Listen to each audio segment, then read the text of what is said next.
Cucu Intan Saleha dari Prodi Pendidikan Guru Sekolah Dasar Universitas Samudra.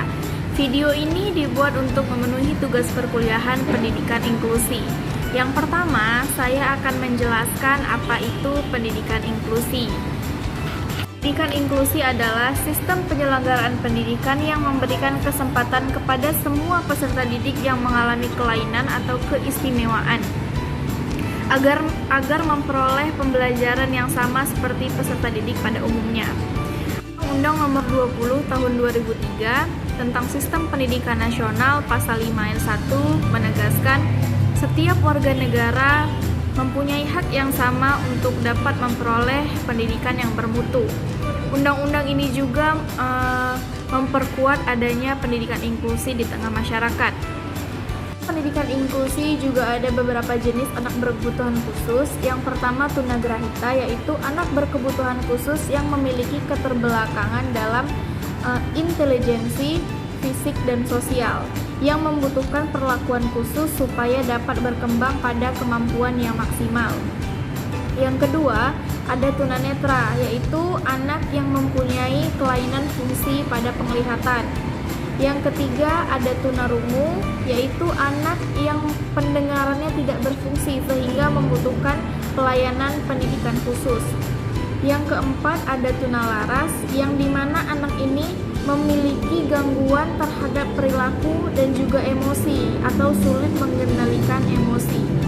Yang kelima, ada tunadaksa, yang dimana anak ini memiliki kelainan ortopedik atau salah satu bentuk berupa gangguan dari fungsi normal pada tulang, otot, dan persendian yang bisa karena bawaan lahir, penyakit, atau kecelakaan.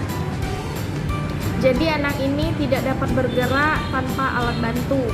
Selanjutnya ada tunawicara, yang dimana anak ini memiliki gangguan terhadap komunikasi atau pembahasaannya yang tidak dapat berbicara seperti anak normal lainnya. Selanjutnya, learning disability atau kesulitan belajar, yaitu beberapa gangguan dalam menyimak, membaca, menulis, dan berhitung yang disebabkan oleh internal individu itu sendiri karena faktor disfungsi minimal otak atau DIMO. Selanjutnya, hiperaktif atau ADHD, yang dimana A-nya attention, D-nya difficult, H-nya hiperaktif, dan D-nya disorder, atau dalam bahasa Indonesia anak yang memiliki gangguan perhatian disertai dengan hiperaktif. Seseorang dapat memenuhi kriteria dalam ADHD, yaitu kurangnya perhatian, hiperaktivitas, dan impulsif ataupun keduanya.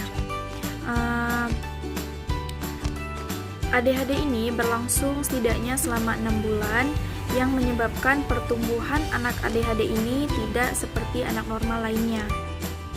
Jadi dapat disimpulkan, hiperaktif atau ADHD adalah seorang individu yang mengalami hambatan dalam pemusatan perhatian yang disertai dengan perilaku hiperaktif.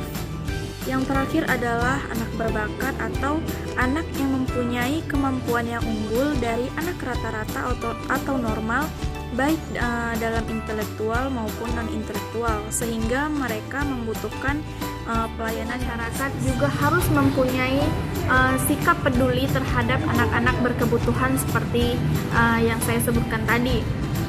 Kita sebagai masyarakat juga harus menyalurkan rasa peduli kita terhadap anak-anak tersebut, karena anak tersebut ini bukanlah suatu masalah yang harus kita hindari atau kita harus menutup mata tentang anak berkebutuhan khusus. Yang saya ketahui di kota saya, khususnya di Kota Langsa, baru 2 sekolah yang menerapkan pendidikan inklusi. Mungkin dapat dilanjutkan dengan sekolah-sekolah yang lain mungkin yang juga menerapkan sistem pendidikan inklusi.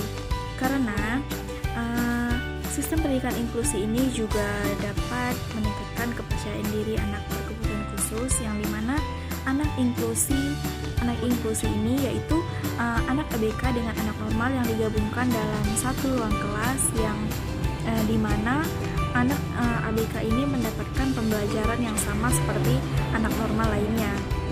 Berdasarkan pengalaman saya, kunjungan di sekolah yang menerapkan sistem pendidikan inklusi, Di sekolah ini ada beberapa anak inklusi.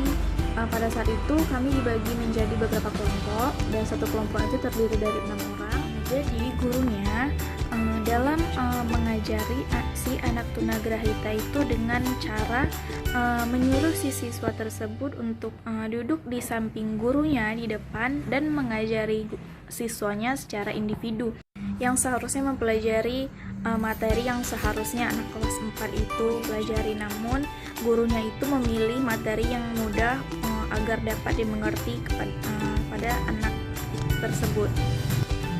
Pembelajaran anak berkebutuhan khusus ini tidak sama seperti anak normal lainnya, yang dimana anak tersebut tidak dapat dipaksakan pembelajarannya agar mampu seperti anak normal lainnya. Jadi tanda-tanda bahwa anak berkebutuhan khusus ini sudah tidak mampu lagi untuk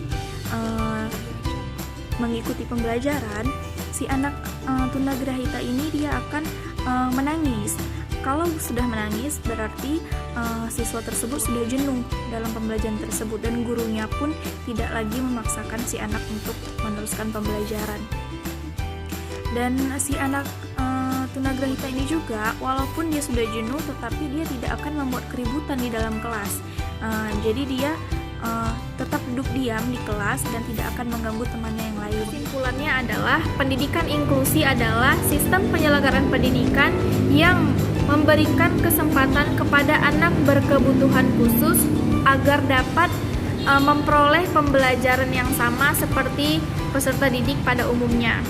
Dari anak inklusi ini kita dapat belajar apa itu bersyukur, jangan menyerah, putus asa, dan juga kita dapat belajar untuk menjadi lebih baik lagi.